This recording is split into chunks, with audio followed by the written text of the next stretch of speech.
Good morning dear students. तो बच्चों, हम लोग आज आपका जो टॉपिक चल रहा है पौधे एवं जंतुओं में परिवहन के बारे में, आज जो नेक्स्ट टॉपिक रह गए थे आज उनको कवर करते हैं, क्योंकि लास्ट वीडियो में हमने काफ़ी कुछ चीज़ें पौधे एवं जंतुओं में परिवहन के बारे में हमने काफ़ी चीज़ें पढ़ लिया था, समझ लिया था।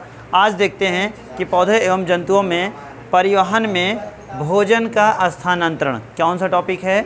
भोजन का स्थानांतरण या भोजन का परिवहन, या कह सकते हैं भोजन एक स्थान से दूसरे स्थान तक जीवों के अंदर कैसे स्थानांतरित होता है, इसके बारे में हम आज समझेंगे। देखिए बच्चों, क्या होता है कि जो हरे पौधे होते हैं, अभी हमारा टॉपिक है भोजन का स्थानांतरण। तो हरे पौधे क्या करते हैं बच्चों? प्रकाश संश्लेषण की प्रक्रिया द्वारा अपने भोजन का निर्माण स्वयं करते हैं, इसलिए इन्हें क्या कहा जाता है? स्वपोषी पौधे कहा जाते हैं। पौधे क्या करते हैं? जब अपना भोजन बनाते हैं तो इनको जल, कार्बन डाइऑक्साइड तथा प्रकाश की आवश्यकता होती है, तथा ये भोजन उनकी पत्तियां जो होती हैं, हरे भाग होते हैं पेड़ पौधे के, जिसमें स्टोमाटा छिद्र होता है, वहाँ से ये क्या करते हैं? अपने भोजन का निर्माण करते हैं। भोजन का निर्माण होने के उपरांत ये पोषक तत्वों को या स्टार्च को ये क्या करते हैं? पेड़ पौधों के अन्य सभी भागों में क्या करते हैं? स्थानांतरित करते हैं या परिवहित करते हैं, या इनका विनिमय होता है, आदान प्रदान होता है। तो देखते हैं बच्चों, परिवहन के द्वारा क्या होता है? भोजन के परिवहन के द्वारा ये जो पोषक तत्व होते हैं, वो क्या पोषक तत्व या जल जो भी हैं, ये क्या होते हैं? एक स्थान से दूसरे स्थान को स्थानांतरित किए जाते हैं। किसके द्वारा? स्थानांतरण के द्वारा या परिवहन के द्वारा। जो भी जीवित प्राणी हैं, चाहे वो पेड़ पौधे हों या कोई अन्य जीव जंतु या पक्षी हों इत्यादि, में क्या होता है? भोजन का परिवहन या स्थानांतरण एक स्थान से दूसरे स्थान को जाता है। आगे देखते हैं बच्चों, जंतुओं में पदार्थ का परिवहन, कौन से? जंतुओं में पदार्थ का परिवहन। पौधों की बातें नहीं कर रहे हैं यहाँ पर हम जब भी बातें करेंगे जंतुओं में पदार्थ का परिवहन कैसे होता है। देखिए, जंतु मुक्ता तो दो प्रकार से होते हैं। कौन कौन से? एक तो पहला एक ऐसे जीव जो एक कोष की होते हैं, तथा दूसरा है बहुकोष के जीव। एक कोष की जीवों के अंदर जैसे आगे आपका अमीबा है, युग्लिना है, पैरामीशियम है, ये सारे जो जीव हैं एक कोष की जीव होते हैं। इनको क्या करते हैं बच्चों? इनके अंदर भोजन का जो परिवहन है विसरण विधि द्वारा होता है। कौन सी विधि है बच्चों?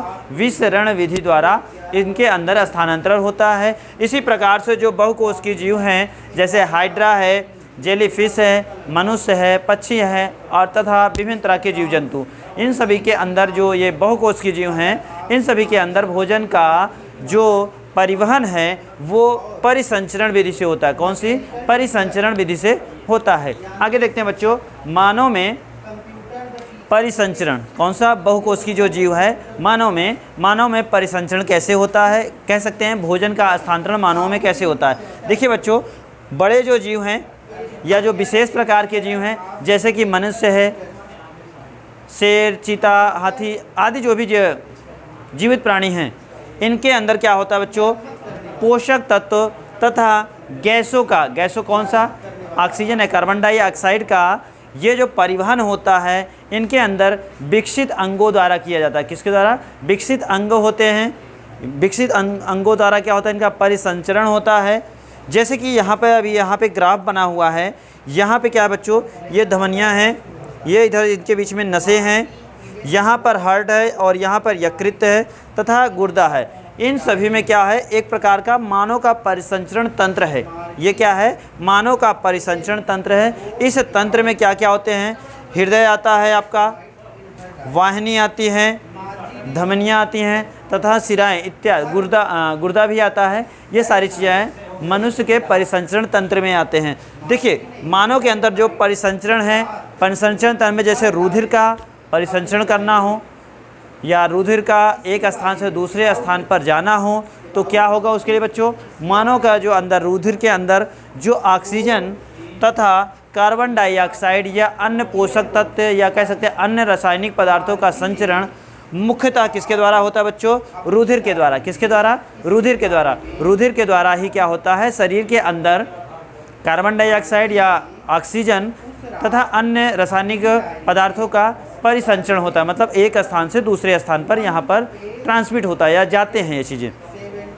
आगे देखते हैं बच्चों, इसी प्रकार से यदि कोई जीवित प्राणी है या कोई जीव है, उसके अंदर यदि ब्लड का पूरा सर्कुलेशन करना है, ब्लड के अंदर का सर्कुलेशन तो हमें पता हो गया, लेकिन ब्लड कैसे सर्कुलेट होगा, ब्लड शरीर के पूरे भागों में कैसे जाएगा, तो ब्लड का परिसंचरण के लिए बच्चों क्या होता है, हमारे शरीर में हृदय का स्पंदन या हृदय की धड़कनें होती है। क्या होती है, हृदय जब धड़कता है, पंप करता है, तो पंप के द्वारा जो जीवित प्राणी हैं उनके अंदर जो ब्लड होता है वो शरीर के विभिन्न भागों तक या विभिन्न अंगों तक संचारित होता है। इस प्रकार से बच्चों जो मानव का परिसंचरण तंत्र है, मानव के परिसंचरण तंत्र के द्वारा ही उसका वृद्धि एवं विकास होता है तथा आवश्यक जो पदार्थ जैसे ऑक्सीजन या कार्बन डाइऑक्साइड का संचरण हुआ तथा विभिन्न पोषक तत्वों का संचरण हुआ, इस तरह से उनके शरीर में होता है। तो बच्चों आज हम लोग पौधे एवं जंतुओं में परिवहन के बारे में इतना ही आज